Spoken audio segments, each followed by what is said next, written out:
Hey guys, welcome back to Vertical Momentum. I'm your host, Frazier Kaufman, also known as the Comeback Coach. Guys, if you want to hear a story that will keep you on the edge of your seat, this episode is it. My brother Jeff is an Army veteran, podcast host now, which I absolutely love the podcast. But we're talking about he was actually kidnapped for 43 days. And we're going to be talking about that. We're also going to be talking about Haiti. We're going to be talking about what's going on there. But also, if you're an entrepreneur, we might be talking about opening up some entrepreneurial things in Haiti. But first of all, I want to thank our sponsors, Really Designs. Thank you so much for coming up our t-shirts, our hats. It's hoodie season. And guys, if you buy anything from our shop, 100% of the proceeds go to end veteran suicide. So if you love t-shirts, hats, and hoodies, check us out. Also, my new book is out, The Podcast Blueprint. It's changing the world of podcasting. It's number one. And actually, the whole back cover is written by John Lee Dumas, the number one entrepreneurial podcaster in the world. And the last but not least, Monster Energy. Thank you so much for keeping me energized. I got 6 episodes I'm recording today. I need all the energy I can get. So thank you, Monster. And I got hooked on them when I was in the military. So, Monster, thank you so much. So, Jeff, my brother, welcome to the show. How are you? Thank you very much. I'm fantastic. Honored to be here. Thanks for having me, Rick. I love it. So, first question is, I have to ask because I have a traumatic brain injury, and if I don't ask, I'll forget. What is your definition of resiliency? That's a great question, and only recently have I been asked that. So I don't know a lot about the science of traumatic brain injury, but I know a lot about what it feels like to be traumatized and to have your mind and body freak out on you. And certainly, while I was in captivity, I felt a lot of that destruction happen to me. Certainly toward the end. And so to define resiliency is obviously tricky, but one of my favorite things that I was able to do when I got back was create a notepad, little journal, and titled it Lessons from Captivity. And that allowed me to figure out all the things I learned about myself and about people and about God while I was there.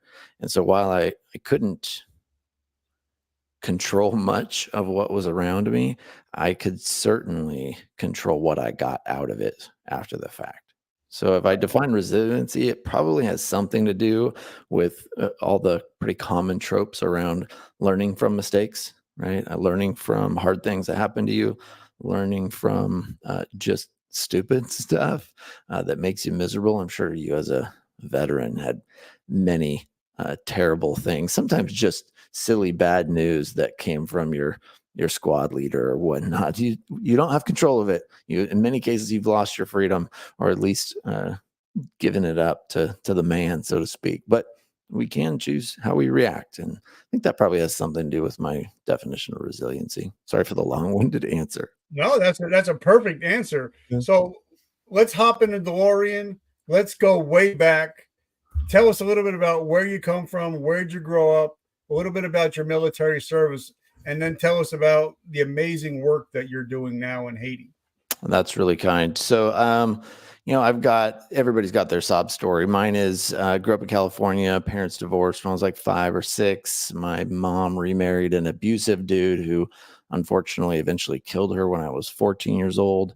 I had to deal with that. That made me a very angry kid and didn't do well in school, barely graduated high school, flailed around for a little while, and then decided, I need some discipline, and maybe the U.S. Army can do that for me. And I often joke it took a literal army to straighten me out, but luckily it worked.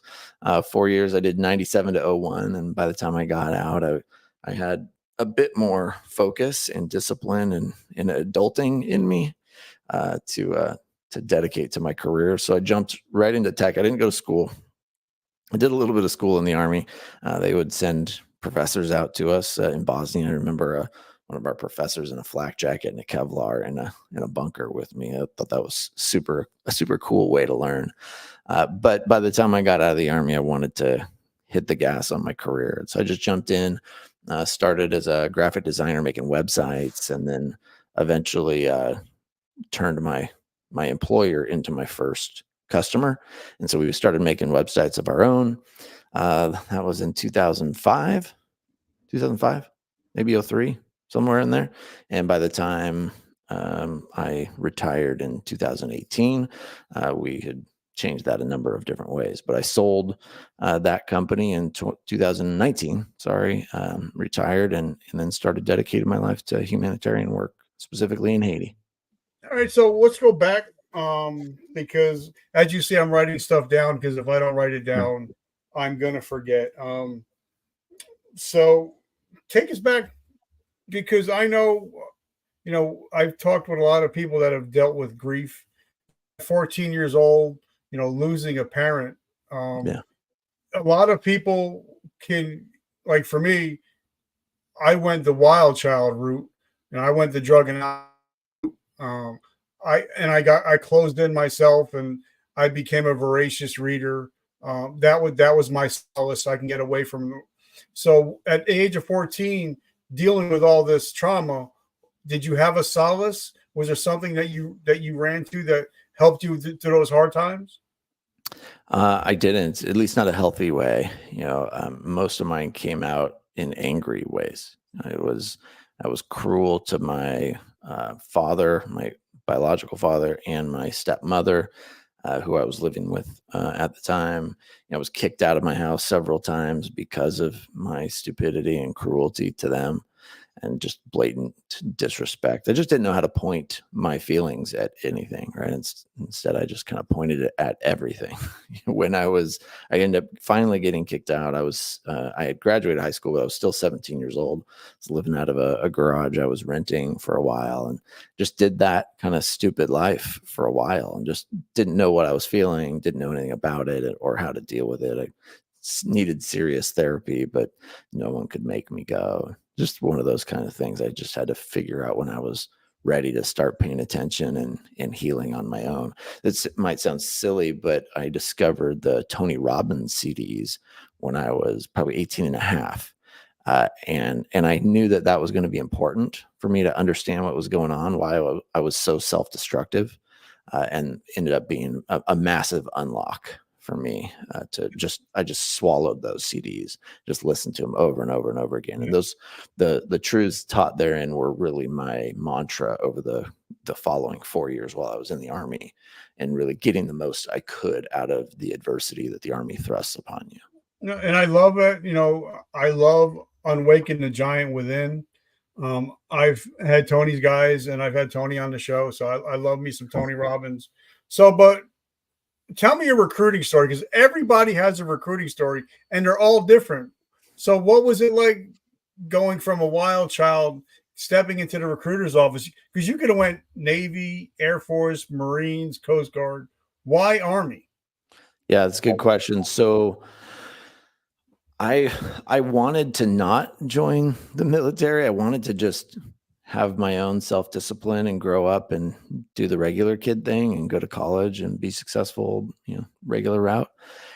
But I wasn't able to do that, and I gave myself a ultimatum. Said, if I can straighten out my act and do this thing and this thing and this thing without screwing up, then I don't have to join the Army. But if I screw up again, then I got to do it.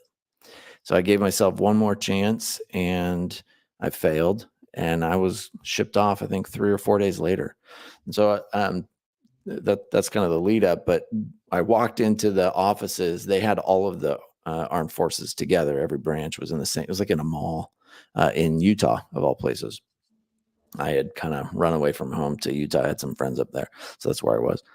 And I talked to each recruiter, and it looked like I could get the $12,000 signing bonus only from the Army, which was important to me at the time. That sounded like a gajillion dollars to me at the time.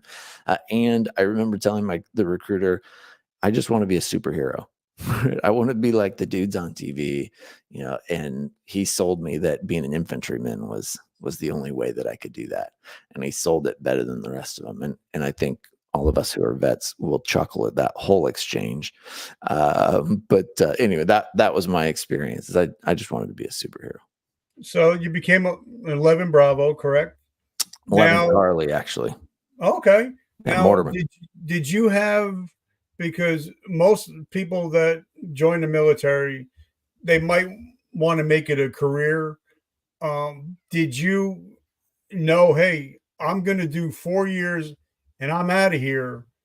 So did you start preparing for your exit when you first got in? Or No, did I think I was pretty much 50-50 the whole time. I could go either way. I would say pretty soon into my career, I had a decent. I would have predicted that I was going to get out in 4, but then I went down the special forces path. So 18 months in, my unit in Germany sent me to selection, and I was selected. For those of you who are not familiar, special forces assessment and selection is like a big tryout. And they selected me for that, which kind of reinvigorated my likelihood for staying in. So then I get to Fort Bragg, and they sent me to PLDC, the platoon leader development course, to become a sergeant, and then airborne school also. And that got me a little closer because I was really kind of starting to feel it. And then right before I was going to ship to what's called the Q course, kind of the next level in schooling, it was kind of like your point to make that decision. Because if I went into the Q course, not only is it very, very difficult, and you got to really know what you're committed to do before you jump into something that hard. So in some ways I chickened out of that, but I also thought that maybe doing this civilian kind of business thing was going to be my jam. I could never read in high school. I never read anything. But while I was in Germany, my dad sent me a book because in the Army you spend a lot of downtime, right? It's like sitting on the top of a track vehicle in the winter in Germany. You got nothing else to do. So I discovered yeah, reading. yeah. And so I started reading like crazy. And most of what I was reading was these business and investing books. I was already trading stocks at that time. And so I started to dream of business. And I think that kind of took over right around late 99, 2000 time period. So from that point on, I was positioning to get out. Okay, and I love it. And I've never been as cold as I have been in Germany, sitting on a tank in a 113. I've Amen. never been that cold. Well, I But was always the lowest ranking dude, and so I had to sleep on the roof, right? Of the 113. like when I was in the military, instead of bringing, I'm going to call them TMs. People in the military know what I'm talking about. I would bring books by Sharon Lecter, Robert Kiyosaki, Rich Dad Poor Dad. Yeah, I've had the whole Purple series. They've been on the show before. that's And great. that's what got me into thinking about business and the mindset of business, Tony Robbins and stuff like that. So, okay, you decide to get out. And like I tell everybody, and this is a military program, a lot of military people here, when you step off the base, the military doesn't give a shit about you. You lose a lot of camaraderie. A lot of us don't have a paycheck as we do for 8 years, maybe. So we don't have the retirement. And a lot of us don't have a mission. So a lot of us end up at the end of a bottle and looking at the bottom of a bottle or the end of a barrel. But so what was your transitioning like? And have you talked to other veterans about their transitioning since you've gotten out? Yeah, I think I was very lucky in that regard because I had decided to get out pretty early, and I had a lot of opportunities, right? And I think that has a lot to do with why veterans struggle. I come from a privileged background. It's very middle class, but I was in a church in Southern California that was very privileged, and so I knew all these rich guys, right? And so I had a lot of really good patterning to follow and a really powerful network to access. I'll give you an example. I was planning on getting out and being a cop, an Orange County sheriff. This is in Southern California. And about 6 months before I was ETSing, I had an appointment to go fly home and take this test. It's like an admission test for the Orange County sheriffs. And right before that, I learned about what's called an advertising agency, right? And I didn't know what that was, or that they were making websites, right? That whole business became was in front of me, right? I became exposed to that and thought that maybe I could do that, right? That my skills and talents and interest could maybe get me into that world. And so I made one phone call to my stepmom, who I was now not fighting with all the time because I was out of the house. And she was very helpful. I said, "Hey, do you know anybody in this business?" And she said, "Yes, I do. Let me introduce you to somebody who owns an advertising agency." So I fly home to take that test with the Orange County Sheriff from Fort Bragg. And right before the day before that test, I go and meet with this guy. His name is Bob. He owns the advertising agency. And I told him my interests and that I was getting out of the Army soon. And I walked out of there with a job offer. Right. And so I had this very soft landing when I got home that most veterans don't have, right? They struggle for a while, they can't find themselves. And I'm super sensitive to that. But fortunate for me, I didn't have that experience. Right? I had my own struggles, but it wasn't around, what am I going to do when I get back? Right. I was able to hit the ground running and kind of found my calling and that kind of But thing. a lot of people, and what I just said, you know what? That sounds awesome. I could be a cop, do my 20 years, Yeah. get my pension, and I'm going to retire. But it took, I think, even though you had a warm lead, Mm-hmm. it took a lot of balls to go in there and say, try to get a job.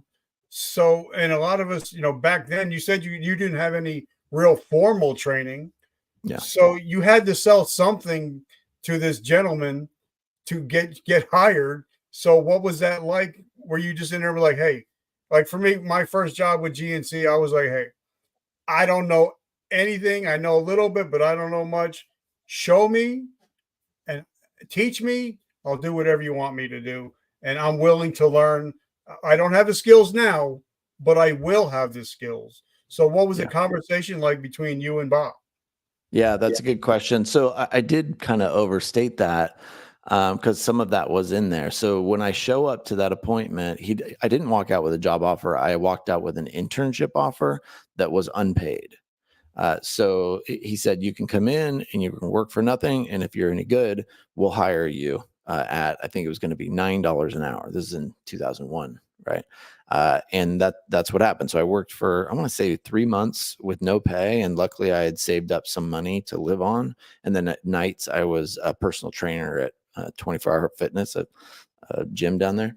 And then after about 3 months, I got $9 an hour. And then I didn't wait long to ask him for another raise because I was doing okay. And then I just kept getting raises and made a life out of it. But and that guy was super supportive of veterans. His brother was a Vietnam vet. So as soon as I walked in the door, I was going to get an offer, right? This guy just wanted to help a brother out. And, that's a huge advantage for those of us who know people who appreciate the Army or military, I should say. But sometimes, and I think you have to be willing to work for free sometimes in order to get the experience. Like I had a friend, he came on the show and he was working with the director and he said, I want to learn how to direct. And the guy's like, say, I can't pay you. So he actually stood behind, he learned from this guy for like 6 months. He just released a movie with Ron Perlman from Hellboy. Wow. But he had to say, show me. I'll do it. You want me to get coffee? You want me to sweep? What do you want? Just teach me the skills that I need. And but obviously we can't all do that. But I think that the way you did it, I think that was pretty smart because you may not be getting dollars, but you're picking up everything. Oh. So they taught me how to start a career, right? Not just a job, but a career. And it was so valuable to me. And as you're saying that, the stuff is coming back to me. I remember in that interview, he then walked me into the art director's office, the guy who I was going to actually directly be working for. His name was Alex. And he says, hey, this is Alex. Alex, tell him what to do during the next 6 months while he goes back to the Army so that he can get ready. Right. And he introduced me to all the software. It was the Adobe suite. So Photoshop and Illustrator. And then back then it was called Macromedia. It was a lot of the web tools. And so he tells me all the software. He says, go learn it. If you learn these things while you're gone and you come back, then you'll increase your likelihood of getting paid and not just being a free intern and then kicked to the curb. And so I did. I went back to Fort Bragg, and I remember going to the bookstore and buying books and then CDs, little CD-ROMs. Yep. And I bought an Apple computer, the old Cube, and put it on the floor in my apartment because I didn't have a desk, and learned it. And that way I knew the basics of all that software when I showed up on day one. So yeah, you do what you can with the opportunities that you have, but I definitely had opportunities in a way a lot of people don't. But okay, then because I'm leading up to something. A lot of people would be happy. They're like, I'm going to get my raises every 6 months to a year. I'm going to be learning a lot, and they might get comfortable. But eventually, you went from cashing checks to writing checks. Sure. And there's a difference between the mindset of an employee and then an owner. So what made you make that switch to entrepreneurship, and how did you flip the script between writing the check, cashing a check and then writing a check? Sure. No, that's a good question. I often say this, and I feel like veterans are going to understand this in particular because we've all worked for people that we didn't want to work for in the military, right? They're senior to you only because they've been around longer, and that can be pretty frustrating. But I would say that the core of my answer to you is rooted in arrogance. I always thought I was smarter than my bosses, which was not true, but I felt like it was. And so if you can ask yourself, do I always feel like I'm smarter than everyone I work for? And if the answer is yes, you should be an entrepreneur. Shut your mouth and go be an entrepreneur, right? Because even if you're wrong, that sense of confidence that you can go and do it better than they're doing it, like, good, that's enough. Go do it. And so that was me. So that's why I wanted to do it, is because I always thought I could do it better than everyone that I was working for. And then the way that I did that in that business, it's making websites, right? And so I started making websites for free for friends and family. My sister-in-law had like a little baby blanket business. I made their website, and that kind of stuff. I probably did 5 or 10 of those. For my dentist, I wanted to get these teeth that I have now. The front 6 are fake. I got them on trade for a website that I built for a dentist 20 years ago, right? That kind of stuff I would work for free until I was full. And then I started working for a little bit of money. So I would charge $1,000 for a website, and then 2,000, then 5, right? That kind of thing. And eventually I had more work nights and weekends than I did during the day. And so then I went to my employer and I said, hey, can I do this work from home? And they said, yes. So they became my customer. Right? That was a company called autobytel.com. They make a bunch of car websites. And that made it possible for me to go out and start the company that would eventually have 50 employees. And it grew very successful. You actually crushed it. And I didn't mention this earlier, but it's amazing. I got 3 kids, and I thought I was doing a lot, but you have 10 kids, which is totally, I can't imagine taking 10 kids to Disney. I would just be pulling my hair out. So I wanted to mention that not only are you a veteran and entrepreneur, but you're also a loving family man, and you're also a loving father. Because I think that's very important. That's very, very important to what you are actually doing today. So talk about once you were like, okay, this part of my life is over. I'm done with this. I want to do something else. I want to do something. I want to start doing I can't even say the word philanthropy. I want to be able to help more people. So tell us about that moment because there had to be a moment where you're sitting at the kitchen table and you guys are talking and you're like, you know what? I'm done. It's not fulfilling me anymore. It's not making me whole anymore. There's got to be something else out there. So take us back to that kitchen table. Yeah, so it's not quite that. It wasn't that I was sick of that kind of work. It's that I didn't feel like it needed me anymore. And so let me be a little more clear. So what started out as an advertising agency, and they call it a digital ad agency. So we made basically websites and apps to promote stuff, right? Most of our clients were in the healthcare space, so medical medical devices, pharma, all that kind of stuff, right? Hospitals. And at one point, I decided that we really could contribute in a more significant way to clinical outcomes. So in the form of clinical research. So back then, so clinical research, you're going to test a drug. Does this drug work? Yes or no, right? And there's a lot of subjectivity built into that Yep.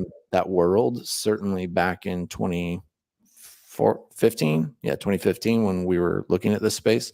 And we really thought that we could bring technology to bear in that space to make it much more objective data. So we could collect all the data around that. So think of wearable sensors like, your Apple Watch and hundreds of other sensors. So we plugged all those sensors into your smartphone, right? And so the smartphone collected all this objective data rather than subjective. That was the business that we built that was successful, that sold in 2019. So you asked me, when did I decide that I was ready to get out and just focus on humanitarian stuff? Well, I had been active in the anti-child trafficking space since 2013, 2014, and I had always wanted to contribute to that space more and more, but was focused on building my business. So the point at which I decided to get out was when I realized, you know what, this technology is working really well and it needs to go around the world. And I don't know how to do that, but I know people who do. And so that's when we put it up for sale, and a private equity firm came and bought the controlling stake in our company. And then they made it global. So it's now around the world with probably close to 1,000 employees I'm on the board, but I don't vote. So I'm just a board observer at this point. But it was basically the point at which I did not feel useful to the cause. Right? I was trying to push human biology knowledge forward. And there were a lot of people who could do that better than me, right? Our technology needed to spread around the world, and I didn't know how to do that. So I don't know if that answers your question. Yeah. But so take us back to the 2000, 2012, 2013, because a lot of people don't realize that trafficking has been going on forever. And it's not only in Haiti or South America, it's happening in downtown, it's happening from Wall Street, it's happening everywhere. So how did you first get intrigued with this, thinking about helping these young people that are being trafficked?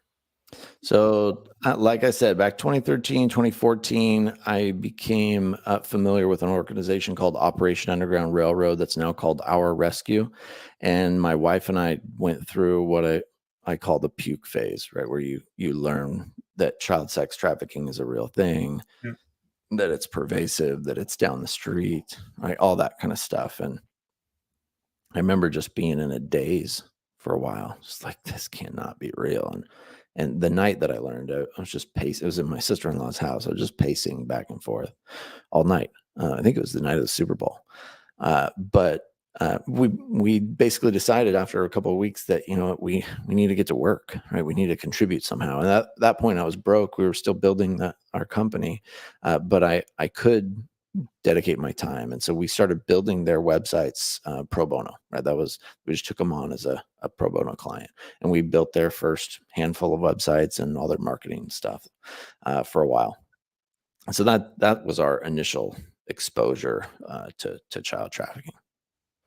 Okay, but then, because like no matter what it is, whatever we get into, we start using, of course, I love the reticulator activating system. I love talking about it. But eventually, whatever you look for, you're going to find. So now, once you've found out what's really going on, I'm sure your RAS started looking for things, and you're starting to hear it all over the place. So I'm sure at times it started becoming overwhelming to where you want to do more, but at this point you can't. So what was that like? Yeah, so I had to just recognize that I could only do what I could do, right? And for those of you who have built businesses in the early days, you're broke in every way. Yeah. There were times when we would get eviction notices both on my home and on my office, right? There's some tough days trying to make payroll, and so you can't also write a check. I suppose you could. That I was not in a place where I felt comfortable writing a check to donate to this cause that meant a lot, but I could donate a bit of my time.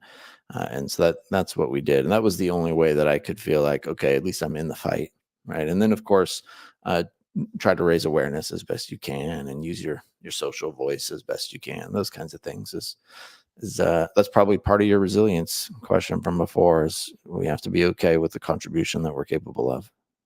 All right, so take us to 2018, 2019. You're finally out, and I'm sure because sometimes, like when I got out of the military, I mean that I still had a couple hours before I just had to decide what my next move was. So when you finally exited, how long did it take you to go into full battle rattle mode and start doing this thing balls to the wall? So I I am really good with a blank sheet of paper. That's my favorite thing, right? If there is no plan whatsoever, that's where I am most successful. Uh, and that's what that was. That was like the world's best blank sheet of paper.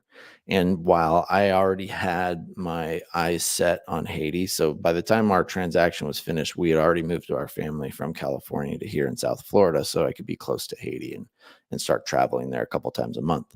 And I was already studying the language, and so by the time the transaction was done and my operational role at my company, Thread is the name of the company, was done, I was ready to hit it. And so we started working. We were managing an orphanage, and I was basically just trying to learn Haiti. Like, what is this country about? What's the culture like? What are their real needs? What's the problem behind the problem behind the problem? Those kinds of things. And it took years, to feel like get a handle on that kind of thing. But so I just jump in. My style is something between a bull in a china shop and look before you leap, but just barely look before you leap. That can get me into trouble. Obviously, it did in 2023. All right, so I've had a lot of people come on the show, civilians and military. Well, now they're not military, but they do a lot of black ops stuff, and they told me that, and I've had 5 people on talking about this subject, and 4 of them were prior military.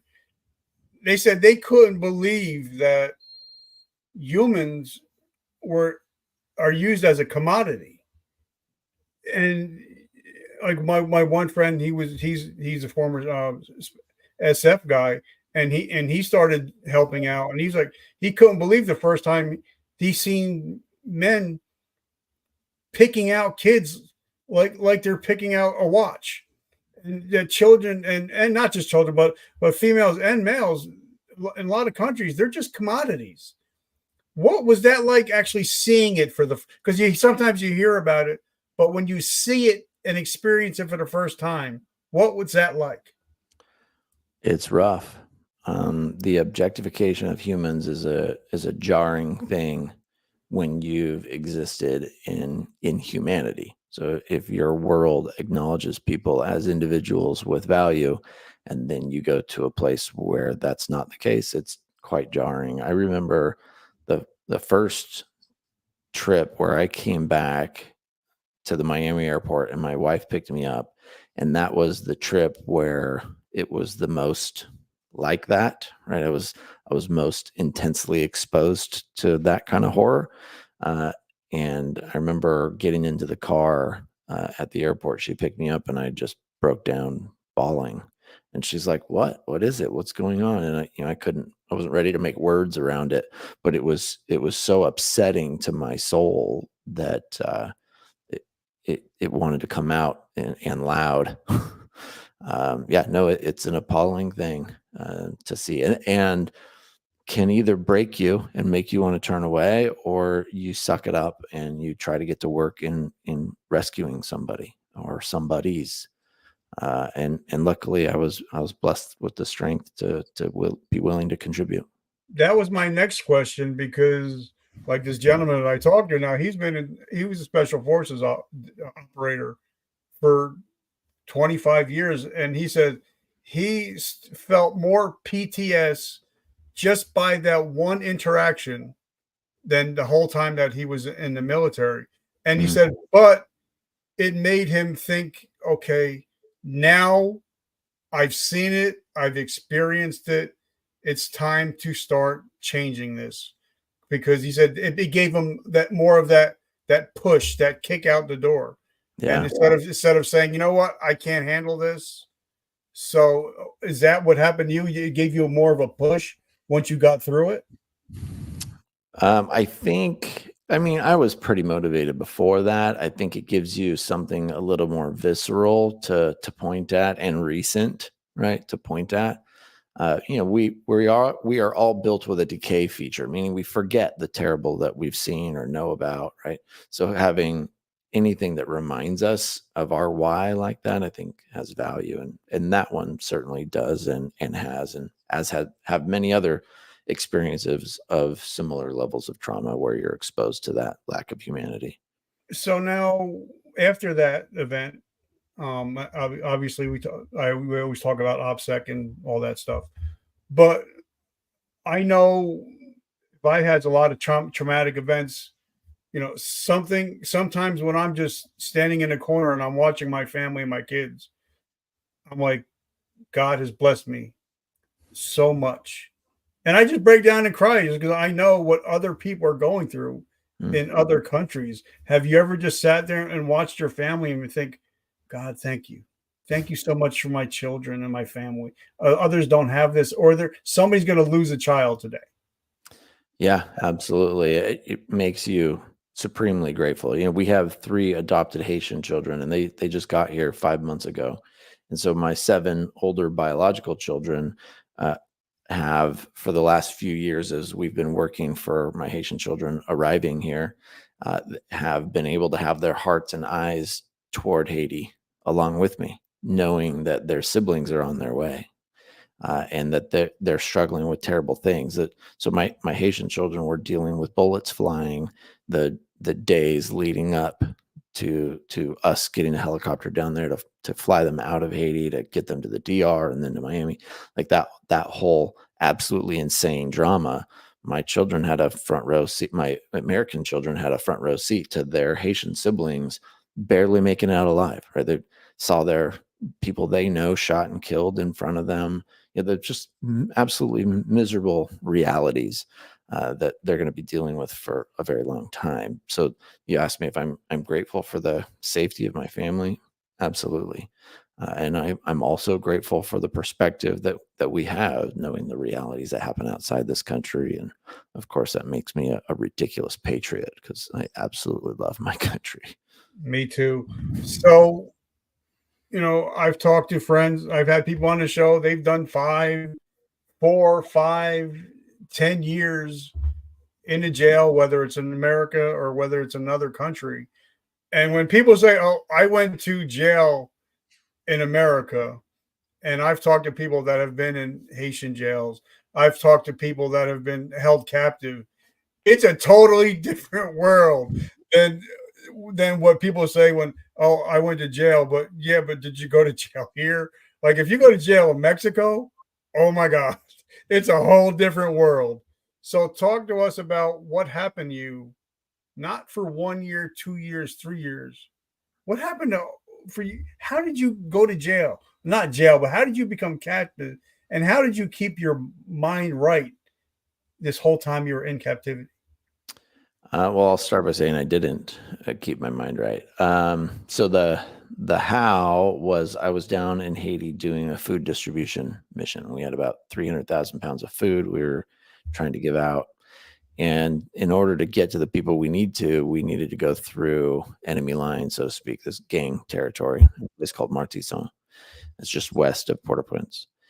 And that's a known gang territory we knew we were gonna have to cross, and, I won't give you the long story on why and why that we had no other alternatives, but we didn't have any. It was either we did this or the food didn't get through. And so we made an arrangement with the gang to pass. We basically paid a toll, and we go down, we do the food distribution mission, and it was successful. We come back a few days later, and we go by that same toll booth, and they let us pass, and we go maybe a mile or so past that toll booth, and we're almost to freedom, right? We're to the edge of no man's land. So there's like this, think North Korea, South Korea, DMZ, right? We're right to the edge of the DMZ, so to speak.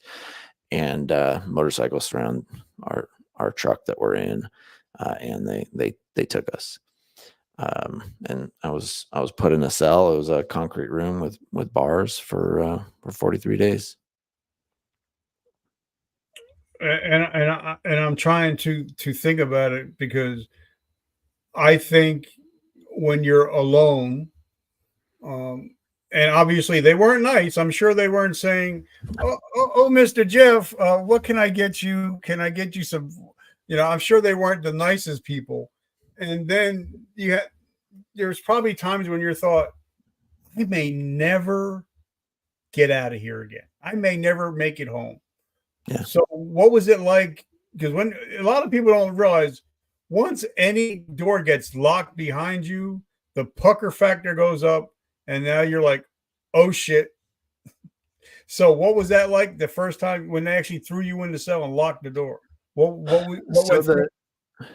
so in the beginning, so back to my arrogance, it's probably a mix of optimism and arrogance. I thought that I could deal my way out of it. I had some get out of jail free cards. I was fairly well connected in the country, even within the gangs, because we would do these food distribution missions in gang territory often.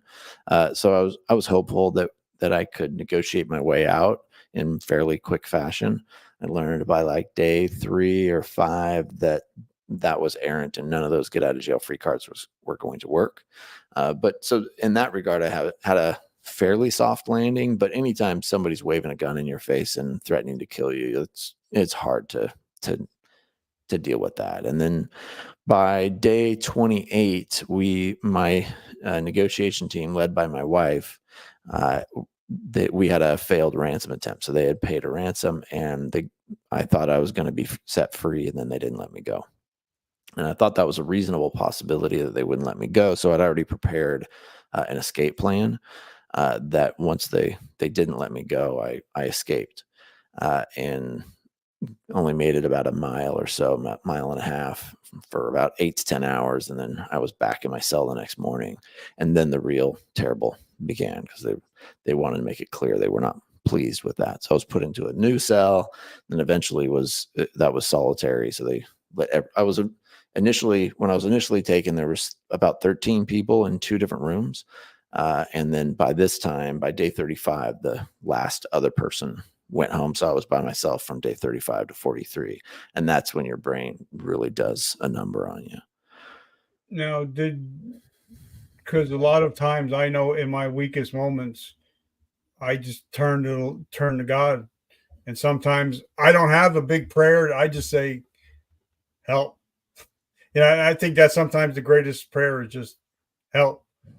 How did your faith grow, or did it wane while you were in for 43 days? It definitely grew. There were some times when, I wondered if I was hearing God properly, right? But it definitely grew. I definitely saw blessings. I definitely heard God talking to me in my heart. I definitely was guided in the ways that we would deal with very, very intense situations, including torture and beatings and you name it. I lost 50 pounds while I was in there. I was a wreck. It was rough times. But absolutely was very prayerful on a constant basis, and had some very sacred experiences that I won't share here, but will be with me forever. So, what's it like? Because I know my bride, I've known her for 40 years. Since I lost 80% of my vision, she actually protects my blind side. So she's my ride or die. Mm, Uh, what kind of blessing was it to know that your wife, your bride, is fighting for you mm. and wants you to come home? Because sometimes a lot of us, we try to make differences in the whole world, but we kind of neglect the person that's sitting across the kitchen table from us. So, what was that like, knowing that she's out there fighting for your freedom? I tell you what, Rick, we could do a whole episode on this one. I'll try to keep it brief. So, I think most people feel like when someone you loved gets kidnapped, that the FBI is going to show up with their capes on and set up a command center in your living room and be with you till you recover the loved one. That's unfortunately not what happens when when your loved one is kidnapped in Haiti. And we knew this. I'm not faulting the government for that. Haiti is a level 4 do not travel country, right? It's made very clear to anybody you're going at your own risk. So I knew that. I did not expect assistance. But my wife got the phone call the night that I was taken, right around 9:30, something like that. I was taken around lunchtime, so it was later that night that she gets the phone call from the U.S. Embassy where they say that I was taken. They had good evidence to believe that I had been kidnapped. And of course, she has the experience that you would imagine, where she just crumples on the ground and is having a rough night. Of course. Unfortunately, my children heard her. My older children heard her crying because they were still awake. They came in, and so they all kind of experienced the trauma together. And when my mom was killed many years ago, my family all took it differently, but some were quite destroyed. Right? I remember my sister was near ruined for life from the PTSD. I mean, she would sit on a chair and be gone, for weeks. Right? So I kind of imagined that happening to my wife.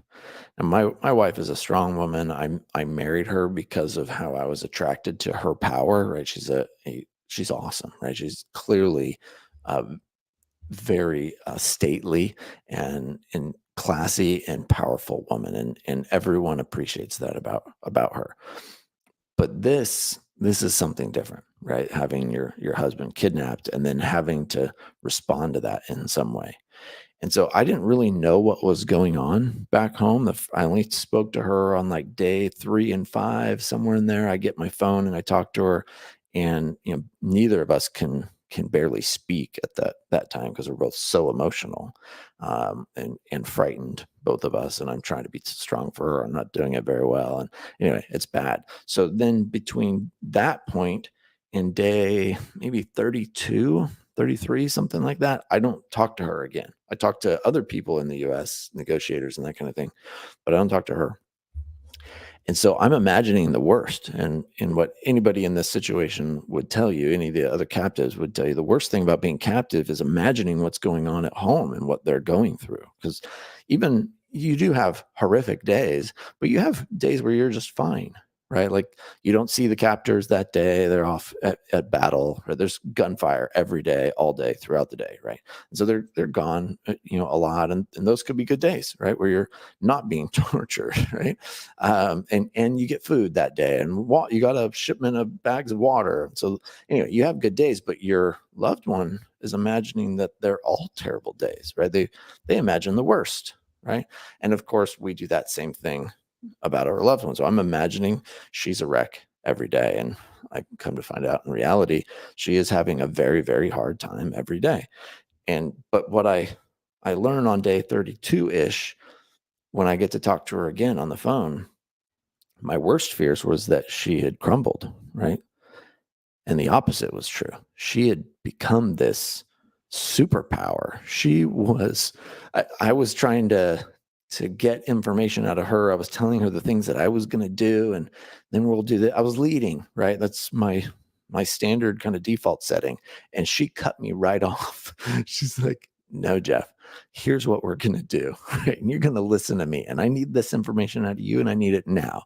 And like, she was just on it, right? She clearly had a set of tasks that she was going to complete, and she was focused about it, right? She had become this incredible human that I didn't know when I went in, and unfortunately, it took this terrible trauma to do that, right? To steal her to that level of power.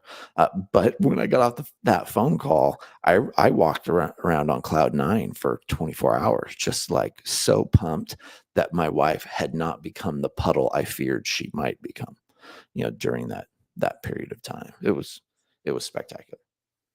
I love it. So, but I believe, in my opinion, the military teaches us in some screwed up ways how to compartmentalize stuff. Like we can put stuff in the door, lock it. I'll get back to that later. Or like for me, I have this mindset where you could put me somewhere for 8, 10 hours. I'm good.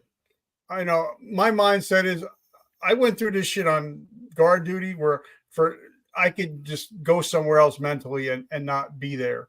Yeah. So did compartmentalizing help you deal with the good days when you were in prison and then also the bad days when you were being held captive?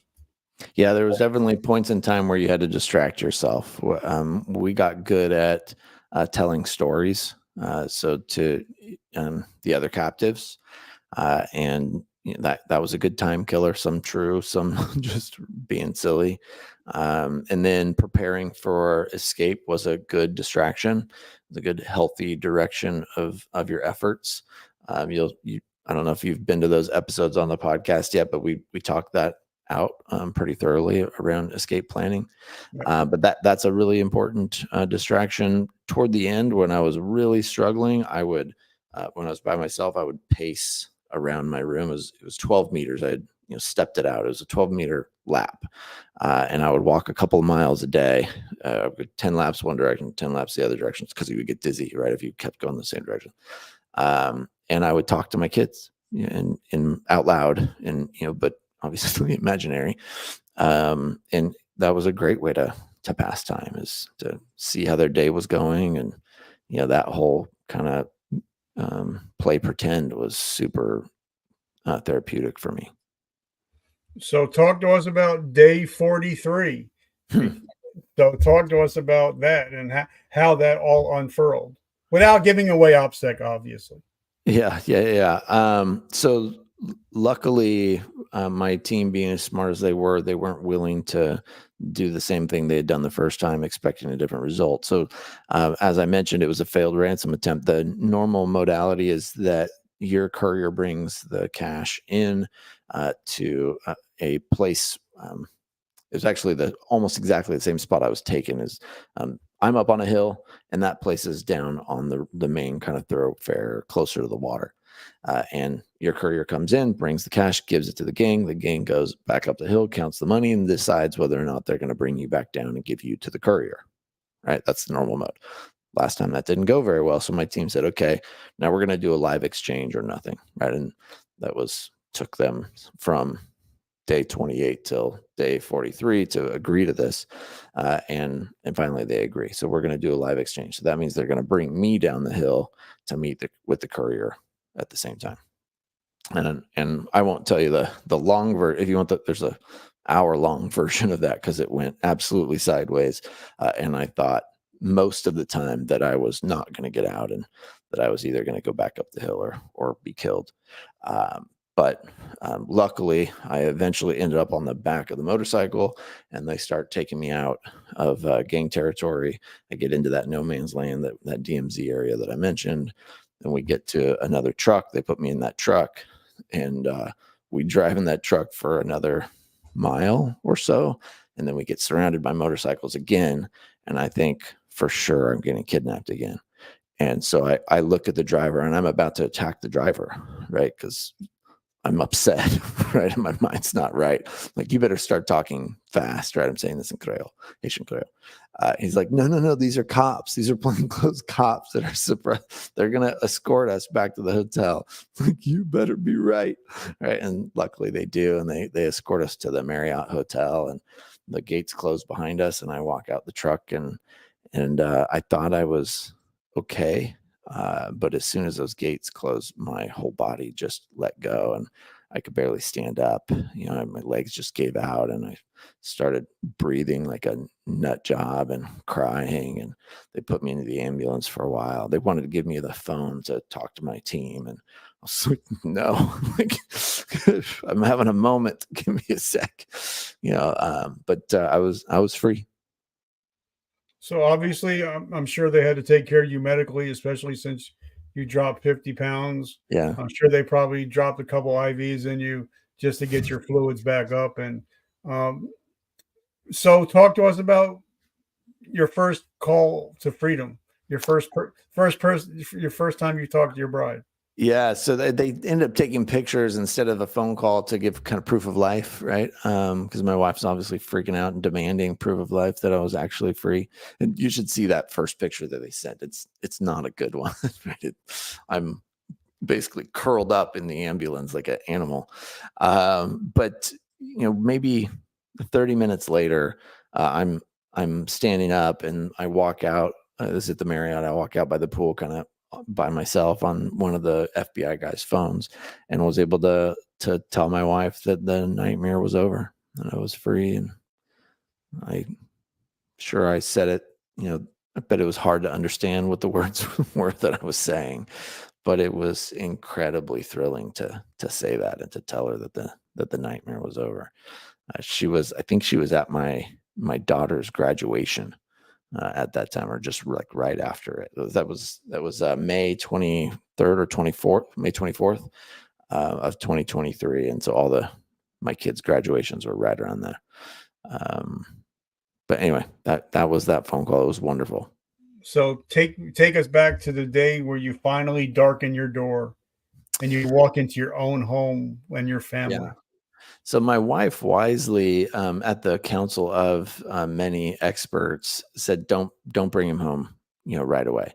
So I flew back the next day, landed in Miami. My wife picks me up. We take we take the selfie and send it to the team that I was actually home. But she took me to a hotel in, I think, Fort Lauderdale or something, and for 5 days.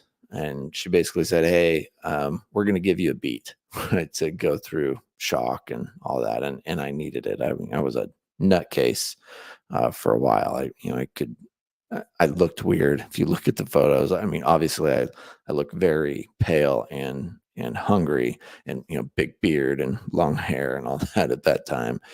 But I also just was weird. I was, still very much in shock. I would cry, at the drop of a hat, all that kind of stuff. Yeah, lots of triggers all over the place. I couldn't sleep and bug bites all over me, and, that whole thing. And so luckily she let me have that time, and she needed it too, right? We focus on the trauma of the direct victim, but there's all these secondary victims that need just as much healing. And certainly that was the case for my wife. But I think it was on the 5th day, I come home and I'm able to walk around my house with it empty for 20, 30 minutes. And then some of my in-laws had come in. They were watching the children. They had taken them out of the house for a little bit, and they bring them home. And I was sitting on the bench by our front door when they all came piling in the house and wrapped me up in a big dog pile. And it was every bit as joyful as I had always dreamed that it was, or would be. And it was a dream come true. I was home. Okay, so now, and I guess it could be like anybody that's had harsh conditions for a while. You get back home, and I tell everybody it's kind of like being in a war, um, or even if just being in the military. I tell everybody the day you sign your life insurance over to somebody is the day you're no longer the same person as you were following the previous day. So now you've gone through this. What were some of your next steps? Because now you are having to reinvent yourself in a way, because you're not the same person you were 49 days ago.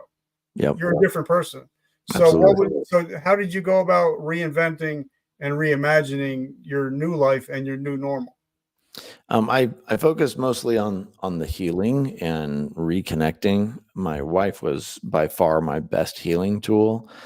She and I had a shockingly parallel experience, right? The things that we were going through, we didn't know the other one was going through it, but the rises and falls were very similar, and our emotional responses to those things were shockingly parallel. And so it was wonderful. It's like I had a battle buddy that was with me, that wasn't with me. And right, I was just learning about that, in real time. And you know how important it is to have your comrades around you that have also gone through these things, right? I just found mine and didn't know. And so that was super helpful. We would go through on walks every day for about an hour through the neighborhood. And then sometimes we do another lap because we still needed to keep talking about whatever it was.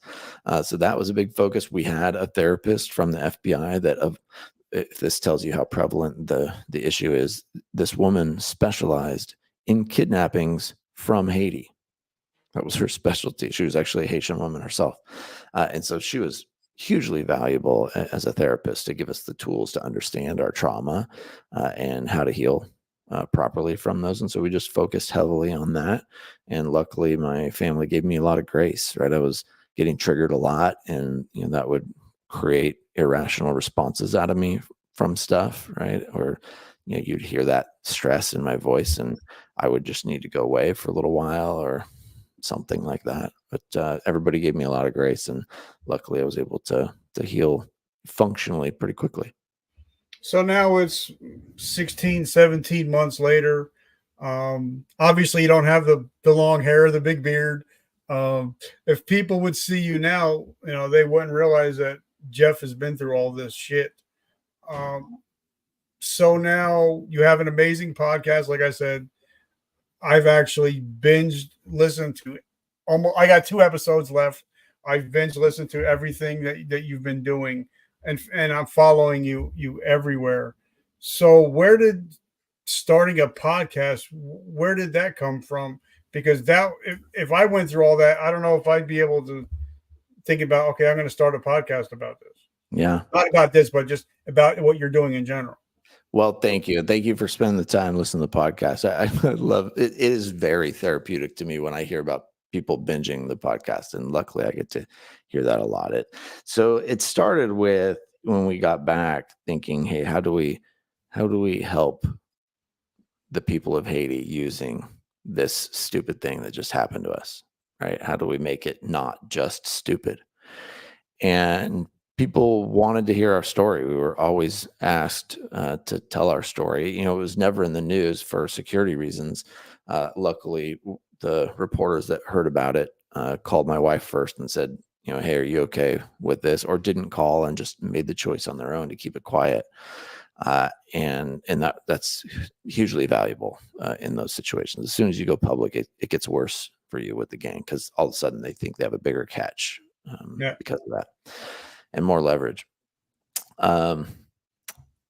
So, as we're starting to realize that people want to know our story, I would start to talk with my wife about how we could leverage it for good, and started to realize how little people knew about Haiti and the terrible things that are happening there every day, and how important it is that the American people know so that they can care, so that the U.S. can go and help them rescue themselves from these terrible gangs, because the country needs help, and maybe we could be part of the voice that helps get them that assistance. And so that's why we started the podcast, is to try to raise awareness around Haiti. So that season 2 that you're binging now is all about our 43 days to freedom, right? That period. That's the series name, 43 Days to Freedom. Yeah. And then season 3, where we're in now, we just dropped episode 2 yesterday, is far more technical. And that's trying to truly educate listeners around what the issues are in Haiti, why Haiti is in the place that it is, when in reality it shouldn't be, right? There's every reason to believe that Haiti should be quite a healthy nation, and similar to its peers in the Caribbean that are also doing well and growing and becoming more and more prosperous at all times. But Haiti is not. Haiti's going the other direction. So why is that? And that's what season 3 deals with, is surrounding those technical issues. All right. So first of all, tell us the name of your podcast. Sure. And why you chose the name of it. Yeah, so it's the STIMPACK podcast, STIMPACK. So it's basically the idea that we want to raise up this army of advocates for Haiti that have an impact. So a pack of people who have an impact and stimulate change. So this pack that stimulates change, the STIMPACK. So as you binge the episodes and become educated yourself, you in essence join the STIMPACK, and we're honored that you have. And I love it. And actually, since you started, I started listening. I started doing a lot of research on Haiti. It's awesome, a beautiful country. Oh, it's gorgeous. I mean, and I think it was something you put out on. I think it was on your. It might have been on your Instagram. Entrepreneurs should start looking that way, because I think, like, I love to go on cruises. I love to go to the Bahamas, Jamaica, all these places. I think that place can be a future hotspot, like Cuba could have been, but they didn't do it the right way. Yep. So talk to us about the great things about the Haitian people and also the beautiful country of Haiti. Yeah, no, it's awesome. If you look at poor countries around the world, and like the vast majority, if you look at the top 20 poorest nations in the world, 18 or so of them are going to be from Africa, right? And then you get Haiti and like Nepal and North Korea, that kind of thing. But the reason all those African nations are so poor, most people say it's because it's the desert, and that's not the case. It's often because of tribalism, right? They're in civil war, civil unrest for many years. Many are landlocked, right? And that creates all sort of tensions, right? And if you have those scenarios for a long period of time, you just can't get out of it. It's a trap, and unless somebody comes in and intervenes. So, but if you look at Haiti, it doesn't have any of those issues. There's no ethnic tensions. There's no real tribalism. It's got a great geography. Its location is amazing. Its climate is amazing. It even has good natural resources, not just the plants and agriculture, but they also have gold and bauxite and copper. They should be doing quite well. So why aren't they? Right. And there's a litany of reasons that we go into on the podcast, but has a lot to do with their history. But now moving forward, once we solve this security issue, which hopefully will be taken care of in the next year or two, and then we get an elected government, a truly elected set of officials in there, Haiti will be poised to be an incredible investment just off the coast of Florida. Right. And that'll be everything from mining, like I mentioned, tech services. So anything that you need cheap labor. So of course, manufacturing, apparel, and that kind of thing. And then the agriculture, which has been way underdeveloped, needs to be modernized. And there will be many, many opportunities to do that once we get this security thing taken care of. So, because I want you, to get a real feel of the people of Haiti, because I actually had interviewed somebody that her father was a member of the Taliban, Mhm. and she came on her show about how she escaped, but she would tell us about hardly any internet. A lot of people, the education was so low. So what are the conditions for the average person in Haiti, the average Haitian? Yeah, like most places, there's quite a bit of disparity. But if you get people in the Deo, in the mountains or the rural areas, a lot of them are subsistence farmers. You do have some who work on commercial farms, but there's a lot of farming that happens. Not nearly enough. It needs to be a lot more. So they're surviving on 50 cents a day, some as much as $1 a day, but nearly half of that whole country is in some form of food insecurity, and about 2 million of the roughly 11 million are in critical poverty or are starving. So that starving is different than hungry. Starving means you don't have enough calories to live, so eventually you die, right? So that's a startling thing to imagine right off of our shores.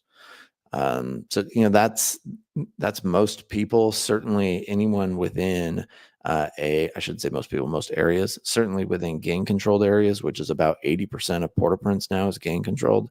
It's much worse, right? Much worse conditions. Most people have fled those gang controlled areas if they could, if they had any other option. But anybody living in there is absolutely trapped in every sense of the word, right? They can't go to church, they can't go to the hospital, they can't go to school, can't go to work. All their choices have been taken from them in true oppression. All right, so let me ask you, and I know you can't give an exact number. How many? Because this is going to shock a lot of people, and it shocked me when I heard it.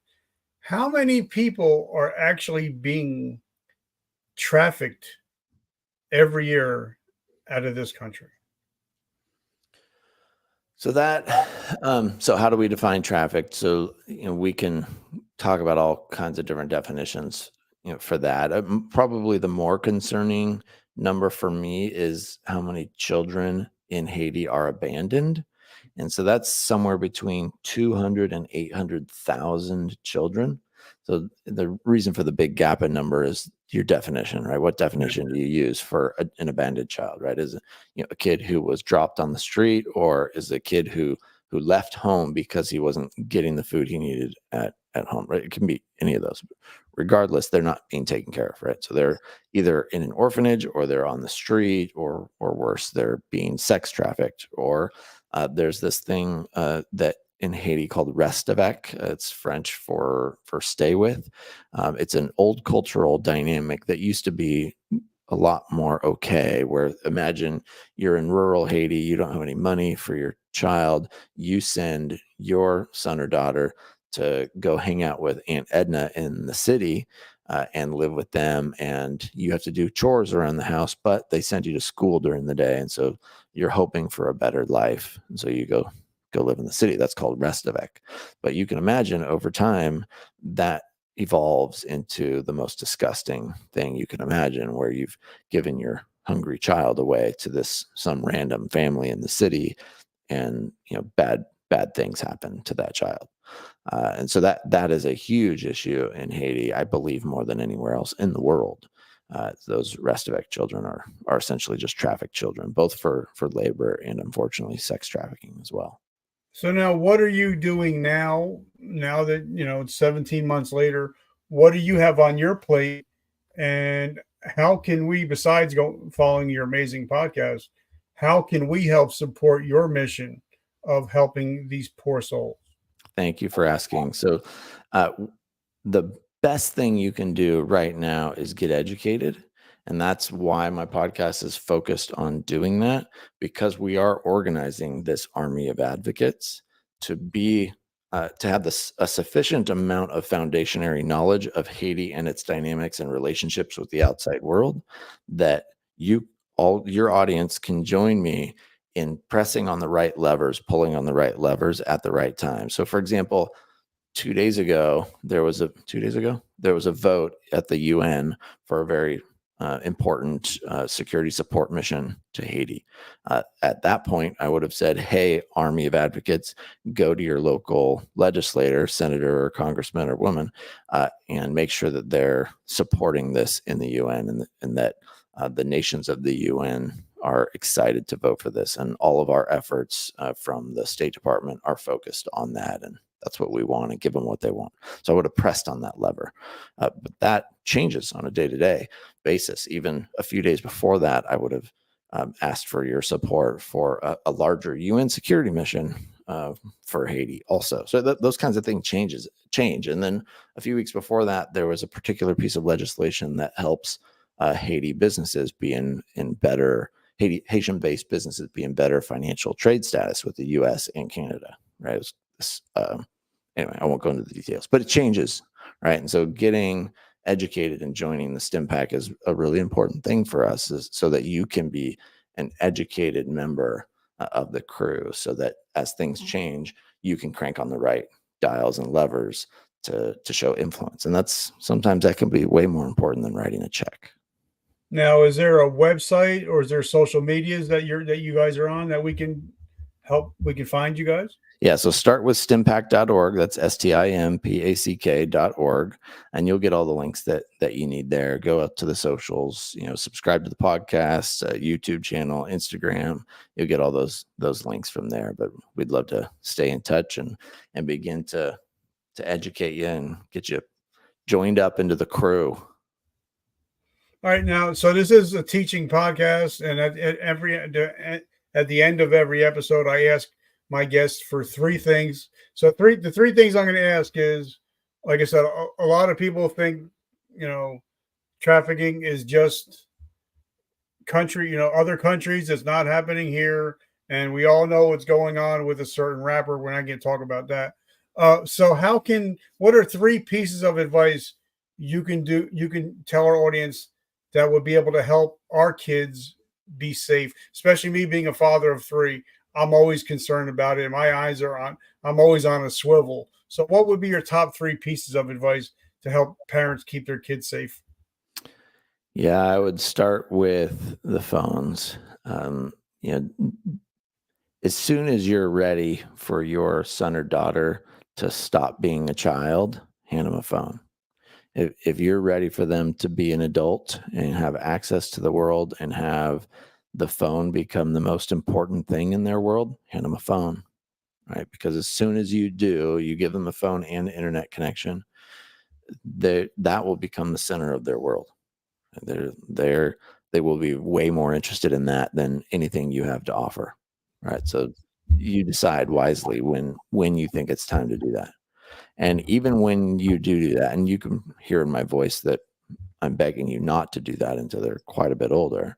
I'm intentionally not saying an age, because that needs to be between you, and it's between you and the child.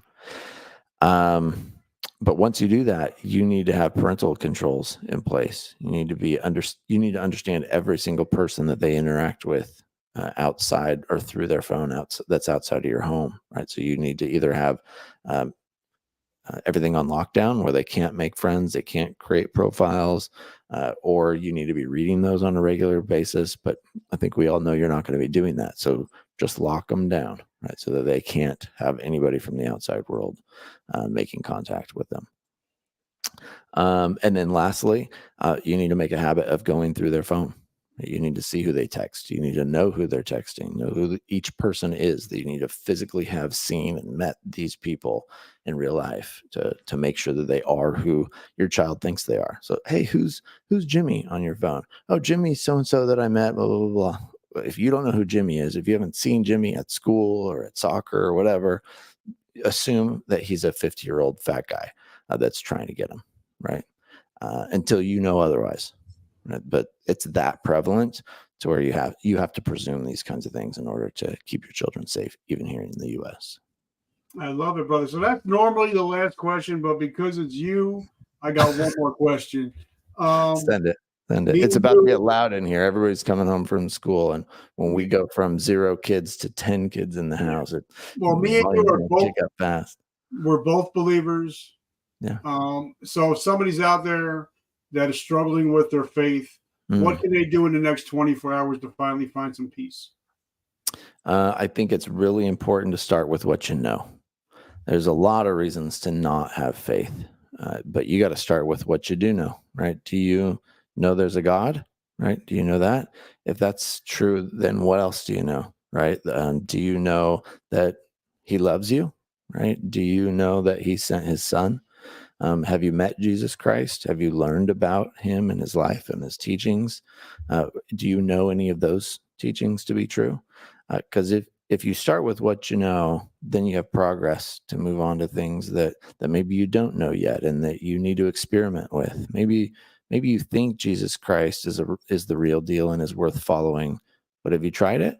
Right? Are there teachings of his that you feel like maybe I could test that teaching and see if that blesses my life and the lives of others? Does that give me momentum? Does that bring me peace? Does that bring me joy? Right? And if you're not in the process of stacking things that you know in order to build your confidence, to build your testimony of Jesus Christ, then you better believe you're going backwards, right? Because we have an adversary who is trying to destroy us always. And I think that's what I'd say. I love it. So, guys, I just want to say thank you so much for hanging out with us today. I want to thank our sponsors. My podcast Blueprint, my book is still out. It's #1. So if you want to start your own podcast, pick up the book. It's on sale for $2. So if you want to learn how to podcast and start a profitable podcast, check us out above. Also, guys, check out our swag, t-shirts, hats, hoodies. 100% of the proceeds go to help veterans struggling with PTSD and homelessness. And of course, thank you, our energy drink, Mr. Monster Energy. Thank you for keeping me going. Brother, I just want to say thank you. I'm so humbled and grateful for your friendship. And hopefully we can build a generational relationship from here. Thanks, Rick. I really appreciate it. It's been, my lights just kicked off. It's been an honor. Thanks for having me. And hey, everybody at home, thanks for spending some time with us. I really appreciate your time. Have a great week. And guys, remember, vertical momentum. The only way to go is up. I love you guys. Have a great week. Be good, brother. Have a great week. See you too.